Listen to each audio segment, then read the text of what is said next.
ขี่เจ็ตสกีจังได้ให้กลายเป็นดราม่า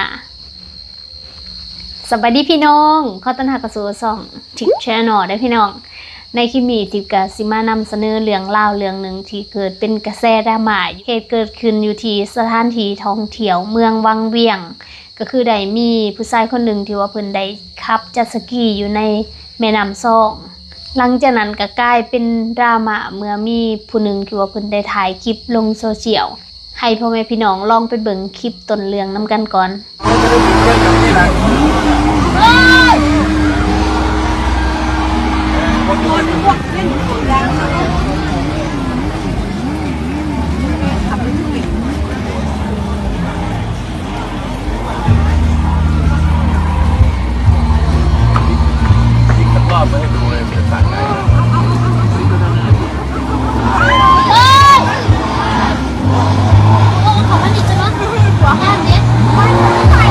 หลังจากที่คลิปนี้ได้เผยแพร่ออกไปทางโลกโซเชียลก็ได้มีหลายคนเข้ามาคอมเมนต์เฮามาลองอ่านนำกันเพิ่นก็ว่าเพิ่นเทที่เขาแนมเบิงเขาปล่อยเพิ่นซัมมาปิส่วนหลายแม่นลูกคนรวยกับพวกอวดรวยคิดว่าตัวเองมีเงินและเฮ็ดหยังก็ได้แสดงว่ามักหยองจ้าพร้อมนักท่องเที่ยวหันรวยก่อนเล่ายังบ่เฮ็ดปานนั้นเจ้าออกมาขอโทษต่อสังคมแล้วภาพลักษณ์การท่องเที่ยวที่เสียหายในสายตานักท่องเที่ยวต้องมารับผิดชอบต่อการกระทำที่เฮ็ดลงไปภายใต้กฎระเบียบบ้านเมืองเพราะมี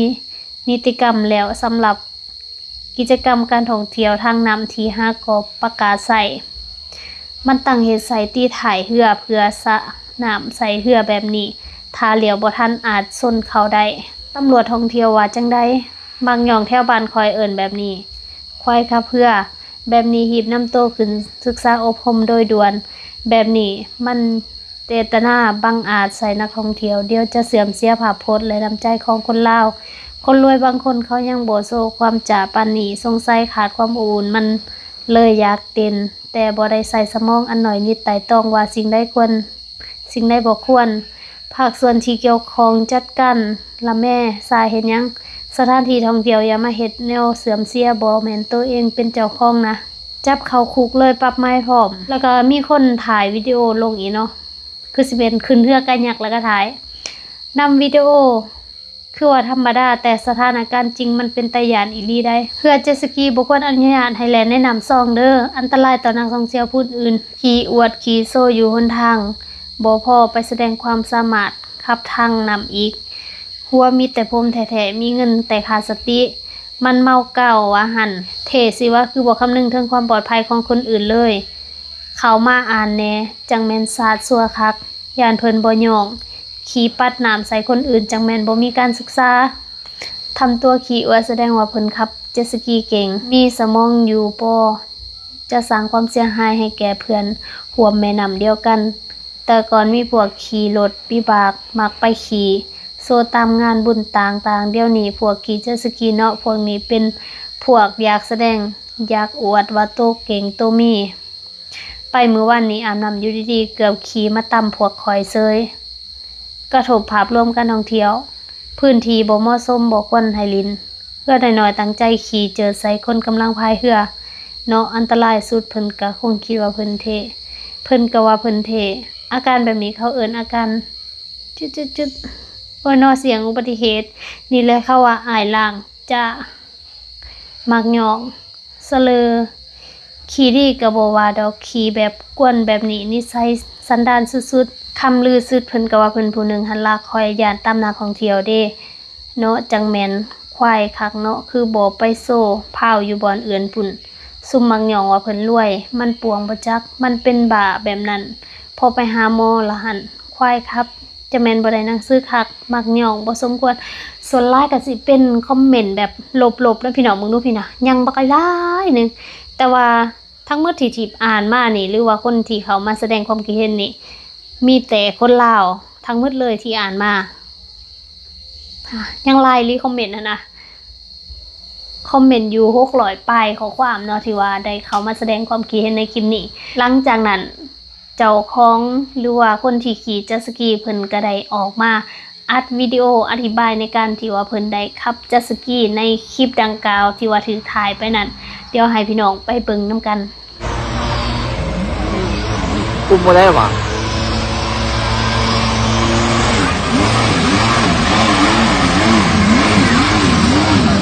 มันคุมบ่ได้หรอน้องคือว่าซ้ายมันคือว่าซีอยู่เนาะนั่นแหละมันก็เป็นสบันอยู่ เอาจังหวะเลยคุมบ่ได้หรอ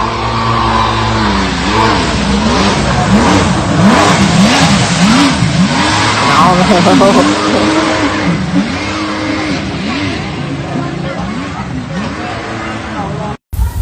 เมื่อที่เป็นกระแสเมื่อที่เป็นดราม่าในตอนนี้ก็แม่นเฮือลำนี้แหละซึ่งเป็นเฮือข่อยคอยหลีกนี้บ่ได้ว่ามันบ่แม่นเฮือข่อยเพราะว่ามีน้องนุ่งมาบ่อยากให้ไปตอบบ่อยากให้มีเงียบๆแต่ว่ามันความบ่สบายใจมันอยู่ในใจเฮาเพราะว่าเฮาเป็นคนที่เฮ็ดผิดพลาดเองเฮาเป็นคนที่เฮ็ดผิดพลาดเองแล้วตื่นเช้ามาแล้วเฮาก็เห็นเขาบ่อยากให้เฮาตอบแต่ว่าเฮาก็เลยโทรไปหาบรรดาไอ้น้องที่เนี่ยขับเฮือขยักเนาะขี่เฮือขยักพาท่องเที่ยวไปเที่ยวนะว่ามีหยังเอาโทรไปถามเขาเจ้าว่ามีหยังเครื่องลูกค้าจุโตเปียกหรือเสียหายบ่ถ้ามีละบอกอ้ายเด้ออ้ายจะรับผิดชอบทั้งหมดบอกโลดถ้ามีปัญหาหยังหรือว่ามันมีหยังเสียหายในอาหารที่ผู้เกี่ยวเพิ่นทายหั่นน่ะนะมีหยังเสียหายละบอกอ้ายโลดอ้ายจะรับผิดชอบเฮาก็บอกน้องก็บอกว่าบ่มีหยังอ้ายเพียงแต่เขาตกใจซื่อๆก็เลยขอโทษกับเจ้าเนาะในสิ่งที่ตัวเองเฮ็ดเนาะในมุมที่เพิ่นทายมันอาจจะเป็นตะยานเนาะเพราะว่าคนเฮามันก็บ่ได้เคยขี่เรือทั้งหมดเลยบ่เอาง่ายบ่เคยเห็นเรือแนวนี้ไปแล่นอยู่น้ำแนวนั้นเนาะก็เลยเบิ่งว่าเป็นตะยานเนาะที่เฮาถลายบ่มีทางว่าเรือตัวนี้มันจะควบคุมบ่ได้เพราะว่าเรือตัวนี้มันเฮ็ดมาเพื่อแล่นแกงลุยแกงลุยน้ำตื้น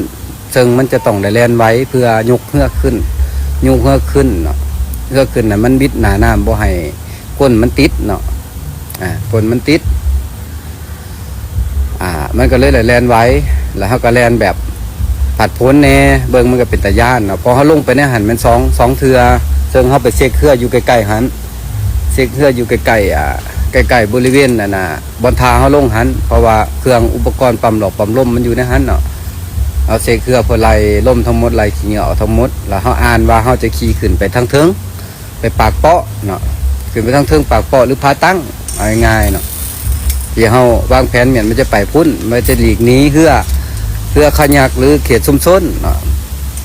พอเฮือคันนี้บ่เบิดเขาก็ตั้งใจเอาไปเล่นอยู่พุ่นนั่นแหละว่าเฮ็ดความตั้งใจสร้างเองเฮ็ดเองบ่ได้รวยบ่ได้มีเงินเพียงแต่ว่าเฮ็ดไปแต่ละหน่อยมีเท่าใดเฮ็ดเท่านั้น1ต้นทุนมันถูกย้อนเฮาเฮ็ดเองเนาะหลายๆคนว่าย้อนความรวยหรือมาอวดว่าหยังบ่ได้มีเงินเพียงแต่ข่อยเฮ็ดเองเป็นได้แล้วข่อยก็มีต้นทุนที่ประหยัดกว่าแล้ววันนี้ล่ะมันก็เลยเป็นประเด็นเพราะว่ามุมถ่ายของเราเบิ่งมันเป็นตะยานคนบ่เคยขี่แล้วบ่เคยเห็นเฮือแนวนี้เลยที่มาแล่นแล้วมันก็เลยเป็นตะยานเนาะจนตัวเองเฮาก็ยอมรับผิดว่าเฮาไปผิดพลาดเองที่มันไปแล่นอยู่เขตชุมชนเฮาก็ยอมผิดพลาดเพิ่งเป็นประสบการณ์ที่ยิ่งใหญ่ที่สำหรับเฮาแต่ข่อยก็หลีกนี้ความจริงบ่ได้หรือปิดบังบ่ได้ว่านี่บ่แม่นเฮือข่อยบ่แม่นคนกระจอกหรือบ่แม่นคนที่บ่ฮู้รับผิดชอบคือพวกต่ำเหล่านี้ข่อยฮู้รับผิดชอบเพียงพอฮู้ดีชั่วเพียงพอเนาะอันใดที่ข่อยผิดเขาก็ต้องยอมรับว่าข่อยเฮ็ดผิดเนาะผู้ใดที่มีปัญหาเขาก็ต้องโทรไปหาเขาเจ้าเพื่อขอโทษขอโพยในสิ่งที่ข่อยเฮ็ดข่อยเป็นคนนี่ข่อยหนีบ่ได้มันหนีความจริงบ่ได้เพราะมันสิ่งที่ข่อยกระทำเขาก็ต้องยอมรับมีแต่ฝากแซ่ไปให้ไอ้น้องผู้โพสต์ว่าข่อยไปต่ำเพื่อเขาเจ้าเนี่ย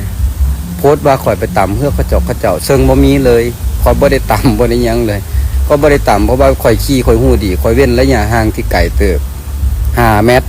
เนาะข่อยเว้นระยะห่างก็ขี่เรียบเขาแล้วไปอ้อมเขาในหูมหันน่ะมันจะมีอีกกลุ่มที่2ที่ข่อยสะบัดน้ำใส่มันกลุ่มที่2ที่1มันข่อยบ่ได้เฮ็ดหยังไม่ได้ข่อยล่องเรือซื่อๆที่2มันข่อยสะบัดน้ำก่อนข่อยสิขึ้นไปเทิงเนาะแล้วมันเบิ่งแล้วมันเป็นตะย่านซื่อกะในความคิดของเขาแต่ในความคิดของเฮานี้บ่ได้ว่าเฮาเป็นคนผิดอยู่แล้วที่เป็นมันเป็นแล่นในหน้าน้ำนั้นบ่แม่นว่าเฮาสิบ่ฮู้คิดบ่แม่นเฮาสิบ่ฮู้ผิดฮู้ถูก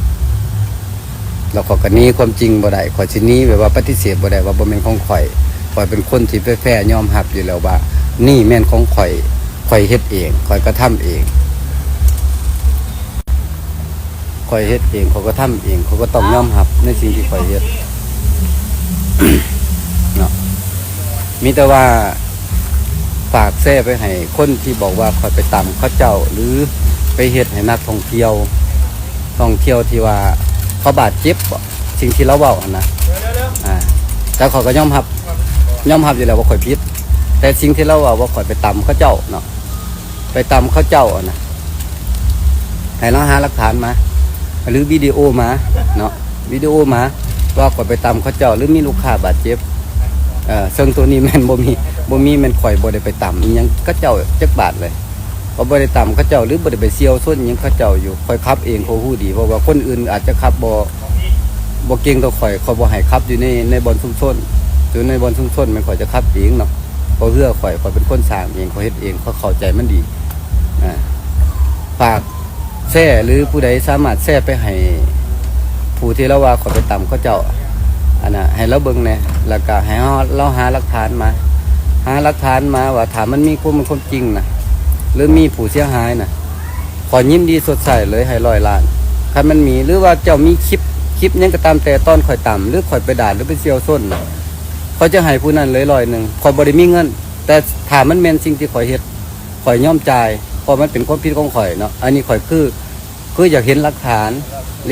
ที่เขาต่ำอันนี้มันบ่แม่นเงินเล่นๆเลยคือข่อยจะเห็นหลักฐานว่าข่อยต่ำแท้บ่ข่อยไปถือเขาเจ้าแท้บ่อันน้ำถือนะน้ำซิดถือมันปกติอยู่แล้วที่เฮือมันแล่นผ่านมันก็ต้องซิดถืออยู่แล้วกับข่อยสะบัดถ่ายใส่ให้เด็กน้อยอยู่แคมทาเนี่ยเขากำลังดินเนาะเขาก็ตีฟ้องใส่สะบัดใส่เนาะกับพวกที่เขายกมือใส่ข่อยเขายังให้ข่อยสะบัดใส่เนาะเขาก็สะบัดใส่เนาะแต่ว่าในมุมของผู้เราทายแล้วอาจจะมีความหยาดกับบ่ได้โทษเราดอกเขาก็บ่ได้มีปัญหาหยังเขาก็ฝากขอโทษเราก็แล้วกันว่าข่อยผิดพลาดข่อยบ่ได้คิดพ่อแต่ข่อยก็แม่นพ่อที่จะยอมรับความจริงว่านี่มันเฮือข่อยเป็นคนขับข่อยเป็นคนเฮ็ดข่อยยอมรับแล้วข่อยก็ขอโทษหมดทุกคนที่ว่าเฮ็ดในสิ่งที่บ่สมมาพระควรเนาะก็ฝากขอโทษนะพี่น้องหมดทุกคนอย่างมุมที่วิดีโอขอลงเจ้าจะเห็นความห่างที่ข่อยขี่เนาะในมุมของข่อยที่จะเห็นความห่างที่ข่อยขี่ข่อยบ่ได้มาแก่โตแต่ให้เบิ่งซื่อๆว่ามุมห่างข่อยขี่ข่อยจะอ้อมเขาเจ้าไปวิดีโอเดียวกันที่ของเราเป็นถ่ายมุมนั้นของข่อยมันถ่ายมุมนี้ถ่ายในตอนหน้าห้านตัวข่อยแปลงเฮือหันเนาะเรื่องเขาจะอ้อมไปแล้วเขาจะอ้อมดักหน้าแล้วเราข่อยสะบัดถ่ายใส่แล้วก็เข้ามาเลยก็ถือเป็นวิดีโอที่จบแล้วก่อนข่อยจะขึ้นไปเทิงเนาะวิดีโอขอลงใน Facebook ของข่อยก็ซื้อมุนไม่กล้ากันนี่แหละไม่ได้ฝากแซ่ไปให้เราเบิ่งในผู้เราโพสต์ว่าข่อยไปต่ำเพื่อลูกค้าหรือเป้เพ่เพราะมันเป็นมุ่นความจริงที่ที่มันบ่แมนมันเป็นมุ่นน่ะมันบ่มีมุ่นความจริงที่มันบ่แมนนะฝากแซ่ไปให้เราเบิ่งแน่ว่าข่อยไปต่ำเขาเจ้าถ้ามันมีหลักฐานหรืออีหยังหรือมีวิดีโอส่งมาให้ข่อยส่งมาให้ข่อยถ้ามีแท้ขอให้100เขาบ่มีเงินแต่ข่อยเป็นคนที่กล้ารับผิดชอบว่าอันไหนที่ข่อยผิดข่อยก็ยอมรับว่าผิดเลยเนาะตามนั้นข่อยนี้ความจริงบ่ได้ถ้าข่อยเฮ็ดผิดข่อยนี้ความจริงบ่ได้ข่อยสิเฮ็ดคือหมาป่าหามแบบกูไปเฮ็ดเขาผิดแล้วเฮ็ดแนวบ่ดีแล้วกูต้องหนีไปโดยที่บ่ต้องมารับผิดชอบหยังนี่มันบ่แม่นข่อยฮู้รับผิดชอบข่อยฮู้ชั่วดีเพียงแต่ข่อยผิดพลาดที่ข่อยไปลองอยู่ในหันแล้วมันเฮ็ดในภาพในสิ่งที่ของเมืองท่องเที่ยวมันบ่ดีเองก็ฝากขอโทษนำบรรดาหัวหน่อยคะแนนนำแล้วก็ไอ้น้องมันทุกคนเนาะเป็นสิ่งที่ข่อยเฮ็ดนี่แต่จบเท่านี้เด้อโอเคขอบใจละลายเนาะฟังจากที่อายเพิ่นเว้านี่ก็คือสิมี Facebook คนอื่นๆที่เพิ่นนำไปลงนะแต่ว่าที่เพิ่นบ่เห็นที่เพจที่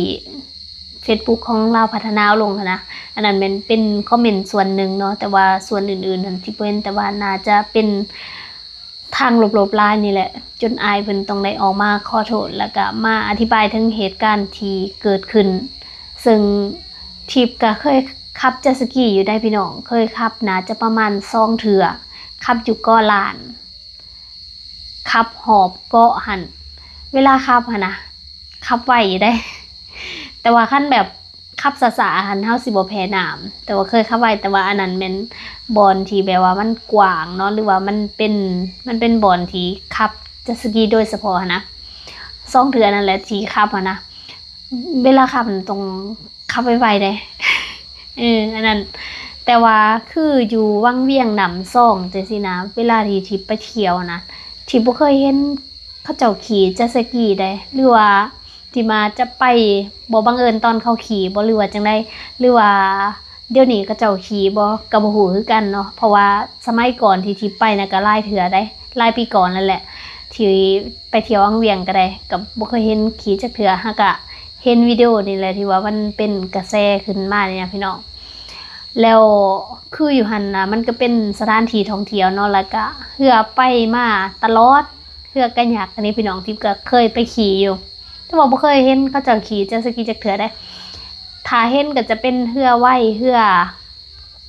จักรธรรมดาแต่ว่าบ่เคยเห็นเจ็ตสกีอันนี้ก็เป็นเหตุการณ์ดังกล่าวที่เกิดขึ้นเนาะก็ที่ไอเพิ่นเว้าว่ามีคนหรือว่าในวิดีโอหนึ่งที่คิดว่าเฮือเราไปตามคนอื่นก็ตามที่เราเว้านี่ก็เราบ่ได้ตามเนาะแต่ว่าจากที่เบิ่งวิดีโอนะมันก็เป็นตาย่านอยู่ได้พี่น้อง มันไวเนาะเนื่องจากมันไวแล้วก็มันแคบแน่คันสิเว้ามันเป็นแม่น้ำซื่อๆมันบ่แม่นทะเลเนาะก็สำหรับอุบัติเหตุนี่มันบ่เกิดขึ้นก็ดีแต่ว่ามันก็มีโอกาสที่จะเกิดขึ้นได้เนาะที่ว่าแต่จังได๋ครั้งนี้ก็คือสิเป็นบทเรียนสำหรับอ้ายเพิ่นและพี่น้องเพิ่นก็จนได้ออกมาขอโทษกับเหตุการณ์ที่เกิดขึ้นแล้วก็ครั้งต่อไปเพิ่นก็คือสิปรับปรุงเปลี่ยนแปลงนั่นแหละแล้วพี่น้องได้มีความคิดเห็นจังได๋เกี่ยวกับเคสนี้ก็ลองคอมเมนต์กันมาเบิ่งเด้อพี่น้องสำหรับคลิปนี้ทิพย์ขอตัวลาไปก่อนขอบคุณหลายๆพ่อแม่พี่น้องที่ติดตามเป็นกำลังใจให้เลยมาขอบคุณที่ FC สมัครเป็นสมาชิกช่องแล้วก็คอยกดไลค์กดแชร์เบิ่งโฆษณาแบบบ่ขามขอบคุณทุกคนที่ติดตามเด้อเจอกันใหม่ในคลิปหน้าสวัสดี